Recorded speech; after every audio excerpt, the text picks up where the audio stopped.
So my wife recently decided that she needed to upgrade her car. She was driving an older Camry that had no safety features in it. She wanted to get some nice safety features. And as she started to think about it, one of the things she wanted to do was wind up with a car that was maybe a little bigger than, say, the Tesla or the Camry for that matter. Something that could haul a little bit of stuff around if we wanted to go somewhere and put some things in the back. You know, I used to have a minivan, so I'm used to that size thing. Well, the problem was she really wanted to go electric. And we looked at a couple of different cars, but most of them were so far out of our price range that it just didn't even make sense. We were like, wow, that's just, not going to work. So if you look at like the Model X, just too expensive, too far out of our price range. The Volkswagen ID4 may have been closer to our price range. It was still a little higher, and it's not a lot bigger. So it was kind of a mixed bag. We were kind of trying to decide what to do, but she decided she really wanted to get something for now.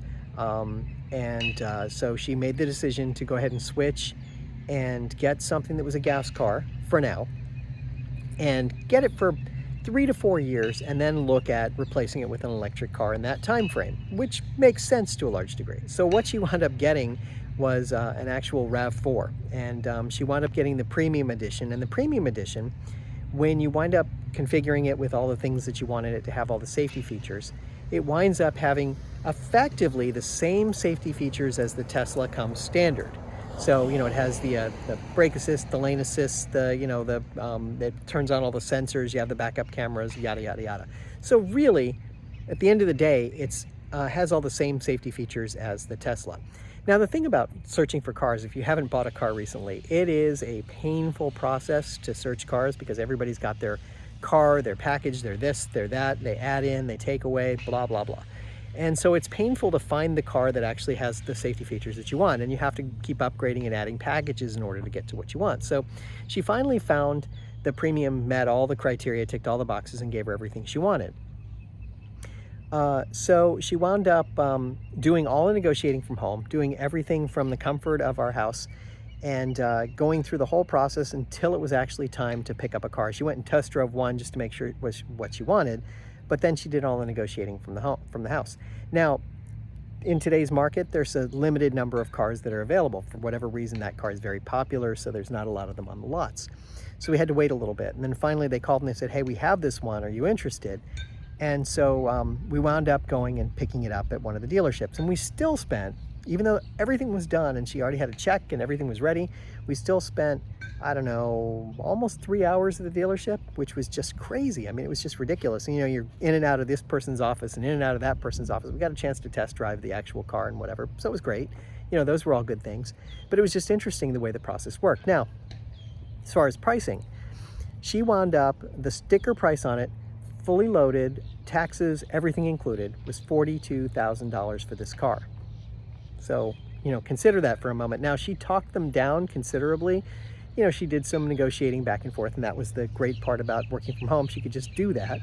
And she finally talked them down to 36, I think was the final number she spent. So she spent $36,000 on the car, and she had a trade-in that was worth some value and whatever.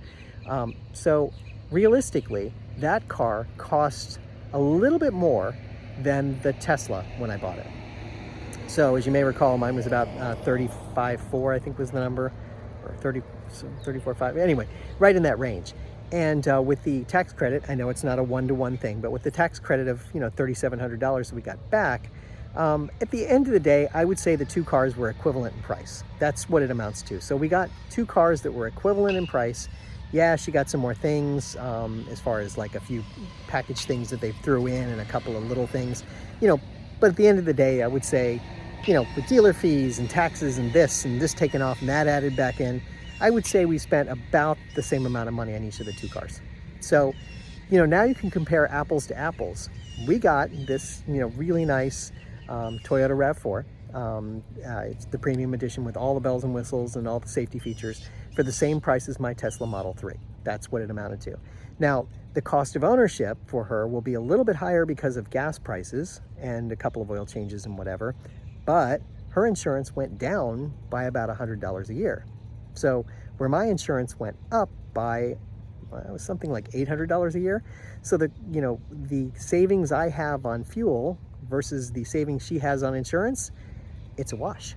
So we're spending about the same amount per year on the car. So I got the Tesla Model 3, she got the Toyota RAV4, and they're equivalent in terms of the overall cost of the car. Isn't that funny how that worked out? They turned out to be effectively the same price for car. Now, let's take a look at the two cars and see what's different about them. I mean, because there are some similarities in them that I want to show you.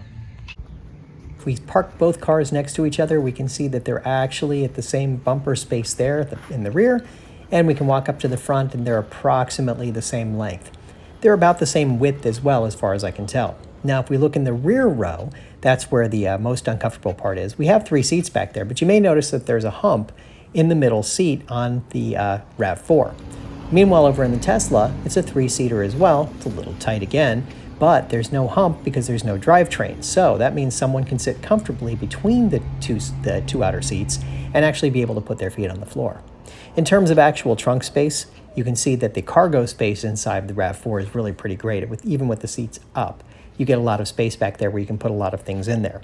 The Tesla, not so much. When I get back there, I have a little bit of room. I can put a lot of bags in here, as I've shown you in previous videos, but it is a little bit smaller. Now, of course, I still have that under compartment too, where I have my little container, and I also have the front where I have a little more space, but it's not a lot more space. So when you consider the cargo space, definitely the RAV4 wins. All right, so one thing that this car gives me that the Tesla doesn't is sort of this view. That's the Apple Carplay. So you get the actual Apple Maps that have the colorful map on it, which is actually kind of nice. I have to say that I like this in general better than I like the gray maps that the Tesla has in it. But you know, overall, I see the functionality is similar here. I have my phone. I can do text messaging via audio. I can, of course, do the maps. I can do different things. So similar sort of functionality. And of course, the screen itself is much smaller if you kind of look at it. Not that it's bad. It's just definitely smaller than the Tesla screen. The location is actually pretty good. It does give turn-by-turn directions and do that pretty well. So all of that is pretty nice, actually. You know, on a par, it's probably just as good, and it gives you some other features too. You can go and do other things in here, you know, and you can set up some of the car features through it. So it's all kind of nice that way. I'm not sure that it's, you know, better, worse, or indifferent from whatever you have in the Tesla, but you know, just sort of an observational thing. When you look at it, you kind of realize that it's similar, right? It's kind of sort of got that feature to it. It feels similar, but it's not exactly the same thing. Contrast that with the shades of gray that Tesla gives me by default. Now, I could pay the $10 a month and get actual views, but I'd prefer to have something else. So actually, there's an app that's available, and it's a streaming app that allows you to mirror your screen onto your Tesla. Now, there's a paid one and there's a free one. I wanted to check out the free one just to make sure it was going to work. So I went ahead and downloaded it, and when I open it up, it's actually very clever.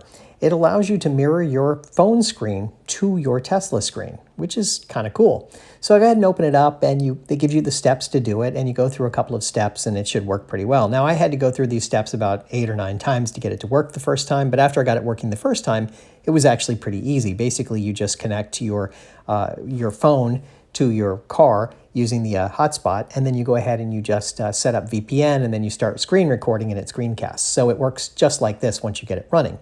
Here we go. I start my broadcast, and then I go ahead and go to the screen, and when I go over to it, I can see that it actually will be working exactly like this. So this is actually my phone screen I'm seeing here. So it's pretty cool. So in that case, I can actually switch out and go to any other view that I want.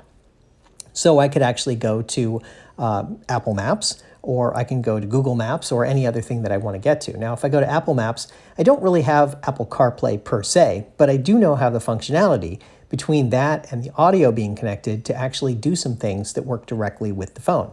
And if I reorient the phone to go horizontally, the screen shifts too. So that's actually kind of cool. Now, it doesn't fill up the whole screen, but it does give me something meaningful and useful that I can work with. So that's not bad. It's actually a nice little workaround that works pretty well. Now, I can also use Google Maps, as I said, so I can go over and go to Google Maps and go in that way. And if I use Google Maps, I can do the same kind of a thing and do my routing and do whatever I want. So as you can see, I can actually select a location and route myself there. So pretty straightforward and smart, and it's pretty slick when you work like this. So in effect, I can overcome what this car doesn't have in terms of Apple CarPlay with some other apps and things that I can do, which I'm pretty happy with. I think that's actually pretty cool. Now, the fact that the car can also mirror anything that's on the screen means that even if I use Waze, which I currently don't have on my phone, I can actually get Waze on here as well. So I can actually do real-time Waze that'll pick up my location and display it on the screen. Now, you got to be careful, of course, because you don't want to do this while you're driving, but you can do it if you want to. So if I take a moment and take a step back and look at the RAV4 versus the Tesla Model 3, what I notice is that the interior dimensions, for the most part, are about the same. There's really not a lot of difference in terms of the dimensioning on these cars. They're very similar. Now, the RAV4 is higher off the road and so forth, but essentially it's the same. Now, where you lose it is in the dimensions that you have either in the trunk and frunk or in the cargo space that's behind the last row in the RAV4. But otherwise, these cars are very similar and they're similarly priced. So why wouldn't you buy an electric?